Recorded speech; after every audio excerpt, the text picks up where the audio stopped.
This video walks through protecting a Tomcat web application with Protector4J, from encryption all the way to starting the protected server. Protector4J encrypts the class bytecode inside your WAR and produces a directory with Tomcat already in it. That directory holds the Tomcat start and stop scripts, the encrypted application archive, and a matching custom JRE. Copy it to a server and it runs. The packager brings its own Tomcat, so your local Tomcat installation is never touched. Start by selecting Tomcat WAR as the application type. Then, point it at the WAR you want to protect, choose the target Java version, and tick the target platforms. The mode is simple by default.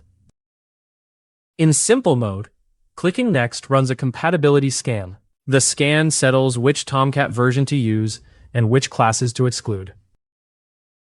Finally, set the output directory, review the encryption summary, and click Run Protection. Advanced mode lays out every option for this build and leaves the decisions to you. The Tomcat version, the context path, the JVM options, and the exclusion rules all live on this page. The compatibility scan works here as well, and you can still edit whatever it fills in. Every option has its own section in the documentation on our website. On the command line, the shape is the P4J command, the subcommand for your application type, then the input and the output. For a Tomcat application, the subcommand is Tomcat, followed by the input WAR and the output directory. The context option sets the path the application is served on. Packaging has to settle on a Tomcat version, and the deciding factor is the servlet API your WAR uses. Applications on javax.servlet run on Tomcat 9. Applications on jakarta.servlet run on Tomcat 10.1. Detection is automatic by default. It reads the application classes and the deployment descriptors first, and treats jar names only as supporting evidence. If both namespaces show up, the tool will not guess for you. Name one explicitly with the Tomcat version option. If your WAR contains JSP, the encoder compiles it into servlet classes up front. Compiling JSP at runtime would define new classes from Tomcat's work directory, and that directory sits outside the boundary where the protected runtime allows classes to be loaded. Turn precompilation off, and your JSP pages may fail to load.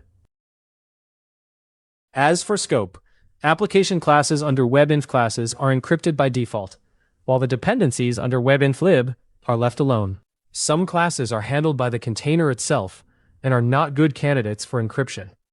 Take them out with the exclude option, separating rules with commas. As for which ones, let the compatibility scan decide. It gives you a conservative recommendation. The compatibility scan comes in two forms. CompatScan only scans and prints a report. It writes no files, so it needs no output directory. CompatApply scans, adopts the recommended configuration, and goes on to finish the encryption, so it does need an output directory. The two options cannot be used together. For a Tomcat application, the scan settles the exclusion rules and the Tomcat version. Anything you already spelled out on the command line wins. Once encryption finishes, the output directory is a complete Tomcat base. The start and stop scripts are under bin. The encrypted application archive is under protected. The P4JX Tomcat runtime is under lib, and VLX-JRE is the matching custom JRE. No physical WAR is produced by default. The pages, the static resources, and the classes all live in that archive, and P4JX serves them to Tomcat. There are two ways to start it. To run in the foreground, execute run.sh in the output directory. To start and stop in the background, the way Tomcat users expect, use the startup and shutdown scripts under bin. On Windows, use the matching bat files. Logs are written to the logs directory. The server port defaults to 8080. To change it, pass a JVM option.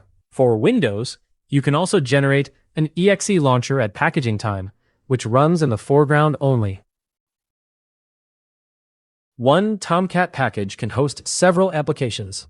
To add a second one, pass the append app option, point the output at the same directory, and give the new application a context path that does not clash. Both applications have to share the same major Tomcat version, the same Java version, and the same target platforms. Without that option, the tool will not write into a Tomcat package that already exists. If the protected application does not run correctly, start with a compatibility scan and repackage using the recommended configuration.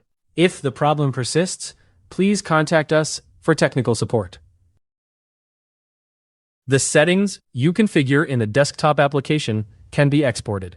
Click Export Task File on the final review page. The file records every option from this build, and its comments show two ways to run it, either by passing the task file itself or with the equivalent command line parameters. The command line tool accepts both forms. To recap the main commands: package, pin the Tomcat version, scan, package with the recommendations applied, and start or stop the server. For the full set of options, see the CLI reference on our website.